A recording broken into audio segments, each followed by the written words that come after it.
देखो बच्चों, आज हम NIOS संस्कृत बुक जिसका कोड क्या है 209 उसका पहला लेसन स्टार्ट करते हैं। 10th क्लास का है ये। लेसन का नाम क्या है हमारे पास है सुभाषितानी। सुभाषितानी इसमें दो शब्द हैं, एक तो क्या है सु और एक है भाषित। सु का अर्थ क्या होता है सुंदर और भाषित का अर्थ क्या होता है वचन। तो पूरा मिलाकर करेंगे तो क्या हो गया, इसका अर्थ है सुंदर वचन। इसमें क्या है, श्रेष्ठ रचनाकारों के द्वारा कहे गए सुंदर वचन समाज के लिए कल्याणकारी होते हैं, सभी को पता है ये। प्रस्तुत पाठ में महाभारत मनुस्मृति जैसे ग्रंथों से ऐसे ही सुभाषित रत्नों का संकलन किया गया है। इस पद्य में विशेष रूप से अपने से बड़ों के प्रति सम्मान की भावना, गुरु के प्रति श्रद्धा की भावना, चरित्र की रक्षा, धर्म के लक्षण, शुचिता व सत्य के महत्व के बारे में बताया गया है।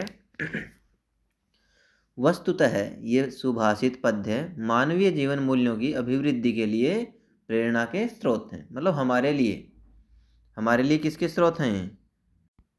हमारे लिए किसके स्रोत हैं? प्रेरणा के, कि जिससे हम अपनी ज़िंदगी में आगे बढ़ सकें। हम सभी इन पद्यों में वर्णित नैतिक गुणों को जीवन में धारण कर अधिक व्यवहार कुशल व चरित्रवान बन सकते हैं एवं अपने वर्तमान जीवन को सार्थक बना सकते हैं।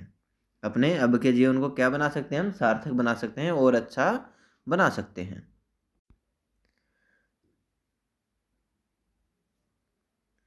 आगे हम ये मूल पाठ पढ़ते हैं। हम देखिए क्या लिखा है, इदानीम मूल पाठम पठामः। अब हम मूल पाठ पढ़ेंगे।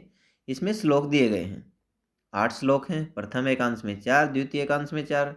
कहने का मतलब कि एकांश का मतलब क्या है, इस लेसन को 2 पार्ट में विभाजित कर दिया इन्होंने।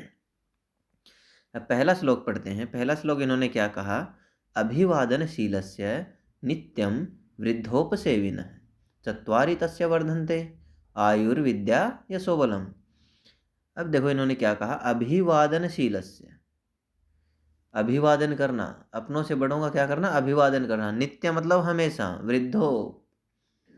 वृद्ध व्यक्तियों का, अपनों से बड़ों का, उपसेविन है उनका उनकी आज्ञा मानना, उनका अभिवादन करना। उससे क्या होती है हमारी? चत्वारी, तस्य मतलब उससे, वर्धन्ते बढ़ती हैं। कौन कौन सी? आयु, विद्या, यश और बल।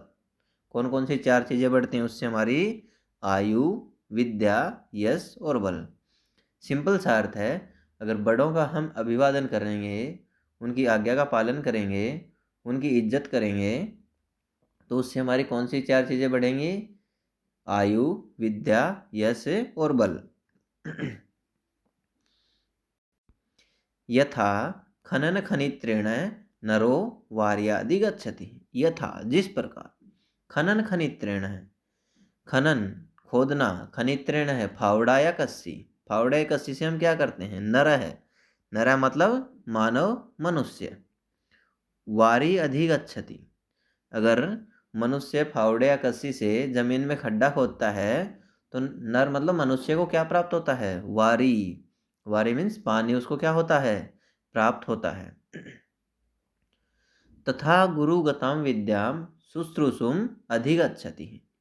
क्या इन्होंने क्या कहा? तथा मतलब उसी प्रकार, गुरुगताम विद्याम, अगर हम गुरु के पास जाएंगे तो हमें क्या प्राप्त होगी? हमें अच्छी विद्या प्राप्त होगी। कहने का सिंपल सी बात क्या है, जिस प्रकार जमीन के अंदर अंदर खड्डा खोदने से हमें पानी प्राप्त होता है, उसी प्रकार हमें गुरु के पास जाने से वहाँ पर हमें क्या प्राप्त होती है? विद्या प्राप्त होती है। नेक्स्ट श्लोक पढ़ते हैं।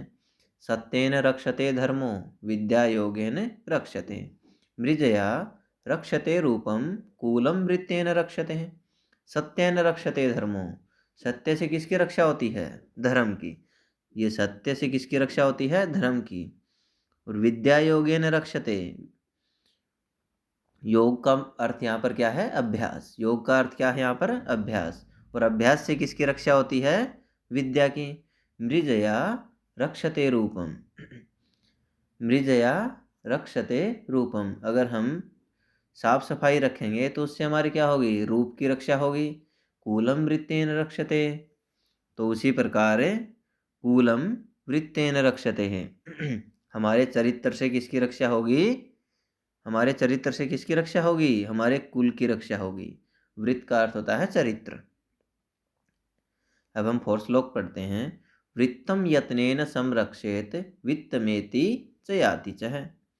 अक्षिणो वित्ततः क्षिणो वृत्ततस्तु हतो हतः। इन्होंने क्या कहा? वृत्तम यत्नेन संरक्षेत। वृत्तम मीन्स क्या होता है? चरित्र।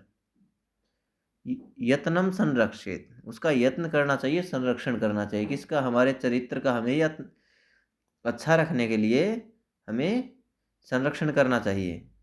मतलब हमारे चरित्र को हमें कैसा रखना चाहिए? अच्छा रखना चाहिए। क्यों? वित्त मेति चयाति। वित्त मीन्स क्या होता है? धन।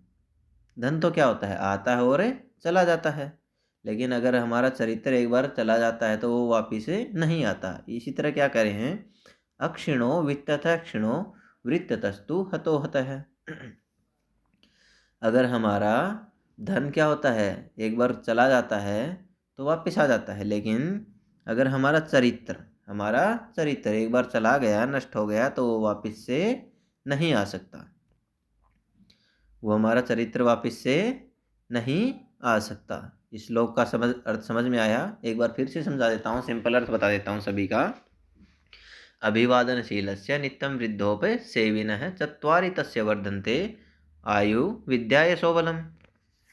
अभिवादनशीलस्य, अपने से बड़ों का अभिवादन करने से हमारी कितनी चीज़ें बढ़ती हैं? 4 चीज़ें। कौन कौन सी? आयु, विद्या, यश और बल। फिर सेकंड श्लोक क्या है? यथा खनन खरीत्रेण है नरो वार्यादि गच्छति तथा गुरु गताम विद्याम शुश्रूषु अधिगच्छति। यथा, जिस प्रकार हम जमीन में खड्डा खोदते हैं, किससे? फावड़े से या कस्सी से। तो नर मतलब मनुष्य को उससे क्या प्राप्त होता है? पानी प्राप्त होता है। तथा उसी प्रकार गुरुगताम विद्याम, अगर हम गुरु के पास जाते हैं, अध्यापक के पास जाते हैं, तो हमें वहाँ पर क्या प्राप्त होती है? अच्छी विद्या प्राप्त होती है। ऐसे ही नेक्स्ट श्लोक तीसरा फिर बता देता हूँ। सत्येन रक्षते धर्मो विद्या योगेन रक्षते। सत्य से किसकी रक्षा होती है? धर्म की। और बार बार अभ्यास करने से किसकी रक्षा होती है? विद्या की। मृजया रक्षते रूपम कूलम वृत्तेन रक्षते। अगर हम साफ सफाई रखेंगे तो हमारी किसकी रक्षा होगी? रूप की, चेहरे की, चरित्र की रक्षा होगी। कूलम वृत्तेन रक्षेत। और अगर हमारा चरित्र अच्छा है तो उससे हमारी किसकी रक्षा होगी? हमारे परिवार की रक्षा होगी। इसी प्रकार 4 श्लोक है। वृत्तम यत्नेन संरक्षेत वित्तमेति च याति च। वृत्तम यत्नेन संरक्षेत, हमारे चरित्र की हमें रक्षा करनी चाहिए।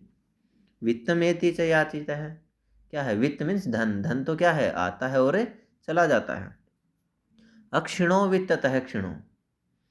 वित्त मतलब धन एक बार नष्ट हो जाता है तो वो वापिस आ जाता है। लेकिन वृत्ततस्तु हतो हतः है, जिस व्यक्ति का चरित्र खराब हो गया वो किसके समान है? हतो हतः है, एक मरे हुए इंसान की तरह है।